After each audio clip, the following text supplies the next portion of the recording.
Maayong udto sa atong tanan, no? Guys, no, nining kaudtuhon atong hisgutan, no? Kay naay nagpangutana sa ako nga unsa gyud ti mailhan, ma'am, nga kung ang minor or ang bata na abuse. Kay mura og kadaghanan is masyak gyud nga tinuod ba gyud nang kanang tinuod ba gyud nang ingon sa bata nga na abuse.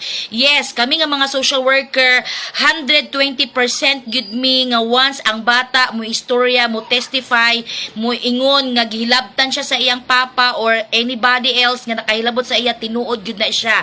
So aside sa testimony sa bata, naa pa gyud na ang ikaduha is kanang gitawag og medical report. Ang kanang gitawag ng medical report, tanaw na siya, no, tanawo na siya sa doktor kung unsay nahitabo dito sa sulod sa vagina, no, sa bisong sa bata. So ako nang explain sa inyo, no, tungod kay atong bisong lingin man, ambot lang ang imo square.